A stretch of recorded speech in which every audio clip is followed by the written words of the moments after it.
Hello, everyone. Benny Gantz, a prominent centrist member of Israel's three-member war cabinet, has issued a warning. Unless a new plan for the war in Gaza is adopted within the next 3 weeks, he will resign from the government. This move could potentially leave Prime Minister Benjamin Netanyahu more dependent on far-right allies. The announcement deepens a divide in Israel's leadership, more than 7 months into a war in which Israel has yet to accomplish its goals of dismantling Hamas and returning scores of hostages abducted in the militant group's October 7th attack. Gantz spelled out a 6-point plan that includes the return of hostages, ending Hamas's rule, demilitarizing the Gaza Strip, and establishing an international administration of civilian affairs with American, European, Arab, and Palestinian cooperation.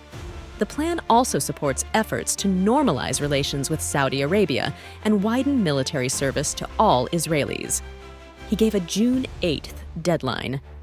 If you choose the path of fanatics and lead the entire nation to the abyss, we will be forced to quit the government, he said.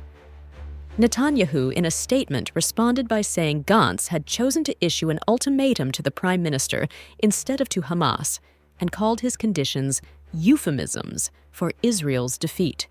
Gantz, a longtime political rival of Netanyahu, joined his coalition and the war cabinet in the early days of the war in a gesture at national unity. His departure would leave Netanyahu more beholden to far-right allies who believe Israel should occupy Gaza and rebuild Jewish settlements there.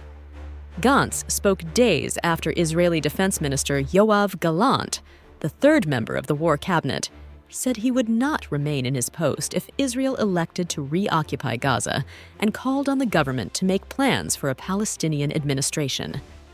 In what was seen as a swipe at Netanyahu, Gantz said, "Personal and political considerations have begun to penetrate into the holy of holies of Israel's security." Netanyahu's critics accuse the prime minister of seeking to prolong the war to avoid new elections, allegations he denies. Polls suggest Gantz as the most likely candidate to be the next prime minister. That would expose Netanyahu to prosecution on long-standing corruption charges. Netanyahu is under growing pressure on multiple fronts. Hardliners want the military offensive on Gaza's southernmost city of Rafah to press ahead. Top ally the U.S. and others warn against the offensive on a city where more than half of Gaza's population of 2.3 million had sheltered. Hundreds of thousands have now fled. And they threaten to scale back support over Gaza's humanitarian and hunger crisis. The U.S. National Security Advisor, Jake Sullivan, will be in Saudi Arabia and Israel this weekend to discuss the war and is scheduled on Sunday to meet with Netanyahu, who has declared that Israel would stand alone if needed. Many Israelis, anguished over the hostages and accusing Netanyahu of putting political interests ahead of all else, want a deal to stop the fighting. There was fresh frustration Friday when the military said its troops in Gaza found the bodies of 3 hostages killed by Hamas on October 7th. Israel on Saturday announced the discovery of the body of a 4th hostage. Thousands of Israelis again rallied Saturday evening to demand a deal along with new elections. Some police in Tel Aviv responded with water cannons. "This government is taking the country to places that I don't want to see my country go," said one protester, Noam Fagi.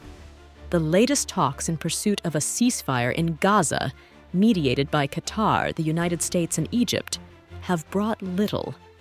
A new effort to deliver desperately needed aid to Gaza appeared to falter Saturday. Several Israeli tanks fired warning shots in an apparent attempt to clear the way for trucks ferrying food supplies on their way from a new U.S.-built pier. One Palestinian was killed, according to Associated Press journalists at the scene. Hundreds of Palestinians gathered around the stopped trucks and carried away boxes. The Hamas October 7th attack on southern Israel killed 1,200 people and took 250 others hostage.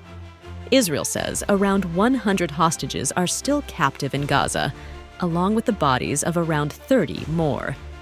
The Israeli offensive has killed more than 35,000 Palestinians in Gaza, local health officials say. Netanyahu has said Israel will maintain open-ended security control over Gaza and partner with local Palestinians who are not affiliated with Hamas or the Western-backed Palestinian Authority, which governs parts of the Israeli-occupied West Bank. But Netanyahu said it is impossible to plan for such a post-war authority before Hamas is defeated. Thank you for watching. Please subscribe to our channel, and don't forget to hit the notification bell to stay updated on our latest releases. See you in the next video.